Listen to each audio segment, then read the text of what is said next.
आईचा खून करून बाळाची विक्री करणारी टोळी जेरबंद करण्यास स्थानिक गुन्हे शाखेला मोठे यश आले। दिनांक 3 ऑगस्ट रोजी ग्राम खजरी शेत शिवारात एक अनोळखी महिला वय अंदाजे 25 वर्ष हिला कोणीतरी अज्ञात इसमाने कोणत्यातरी अज्ञात करणारे धारदार शस्त्राने वार करून जीवानिशी ठार केल्याने अपराध कलम 103 एक भारतीय न्याय संहिताचा गुन्हा दाखल करण्यात आला होता। गोंदिया पोलिसांना अनोळखी मृतक महिलेचा व अज्ञात आरोपीचा शोध दिनांक 21 ऑगस्ट रोजी तांत्रिक विश्लेषण व गोपनीय बातमीनुसार खात्रीशीर माहिती मिळाली की अनोळखी मृतक अन्नू नरेश ठाकूर वय वर्ष 21 राहणार भिलाई जिल्हा दुर्ग असल्याचे खात्री झाली। आरोपीचा शोध घेण्यात आला असता गुन्ह्यातील आरोपी अभिषेक सिद्धार्थ तुरकर वय वर्ष 36 राहणार भिलाई जिल्हा दुर्ग छत्तीसगड हा असल्याचं समजलं।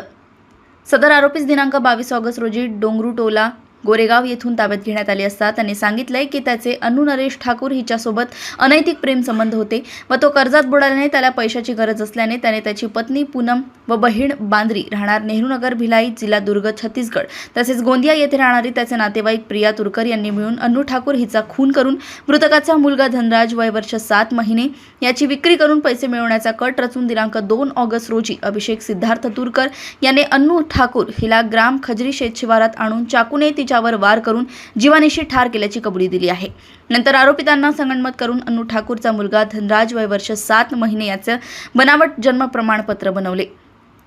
सदर गुन्ह्यात दिनांक 22 ऑगस्ट रोजी आरोपी अभिषेक तुरकर, सौ पूनम तुरकर, प्रिया तुरकर, सुरेखा चव्हाण, प्रीती कडबे, भावेश बनसोड आणि कमल यादव राहणार गोंदिया यांना ताब्यात घेण्यात आले असून पुढील कायदेशीर कारवाई करिता पोलीस स्टेशन डुगीपार यांच्या स्वाधीन करण्यात आले। गोंदिया येथून सहसंपादक रणजित मस्के यांची रिपोर्ट।